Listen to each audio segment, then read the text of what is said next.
আসসালামু আলাইকুম, সবাই কেমন আছো? আশা করি ভালো আছো। সাথে আছি আমি Umme Habiba. Welcome to my YouTube channel. এখন নিয়ে আসলাম পুরাতন এক জোড়া চুড়ি দিয়ে আর পরে থাকা কিছু পাল দিয়ে আমি কিভাবে রাজকীয় বেঙ্গল বানিয়ে নিলাম। দেখো, পুরাতন যে পালগুলো আছে ওইগুলোকে আমি একটি একটা করে খুলে নিচ্ছি।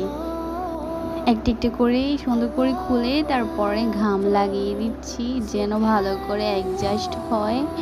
ভালো করে বেশি করে ঘাম লাগাবা যেন অনেক সুন্দর হয় আর শক্ত হয়। তারপরে আমি চুড়িটার মধ্যে চারোপাশে ঘাম ডেপ ডেপ ডেপ ডেপ করে বেশি করে ঘাম লাগিয়ে দিচ্ছি।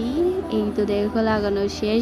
তারপরে হচ্ছে আমি ভালো করে শক্ত করে অ্যাডজাস্ট করে দিচ্ছি ভালো করে যেন না খুলে। তারপর ওইগুলা অ্যাডজাস্ট করা শেষ আমার। তার ওই ছোটো ছোটো পালগুলা যেগুলো আমি খুলে নিয়েছি ওইগুলা অ্যাডজাস্ট করতেছি, সুন্দর করে অ্যাডজাস্ট করতেছি ভালো করে যেন এগুলা পরবর্তীতে যেন না খুলে যায়। দেখো অ্যাডজাস্ট করা শেষ। প্রত্যেকটা দুইটাই চুড়ি আমি পুঁতিগুলা মানে পালগুলা দিয়ে অ্যাডজাস্ট করে সুন্দর করে এক জোড়া চুড়িয়ে বানিয়ে নিলাম।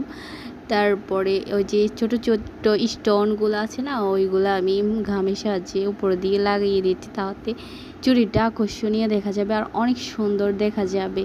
দেখো চুড়ি এক জোড়া বানানো শেষ। এরকম নতুন নতুন চুড়ি ডিজাইন পেতে আর আইডিয়া পেতে আমার চ্যানেলটি সাবস্ক্রাইব করতে কিন্তু একদম ভুলবে না। কেমন হয়েছে কমেন্ট করো। আজকের ভিডিওটা এখানেই শেষ করলাম।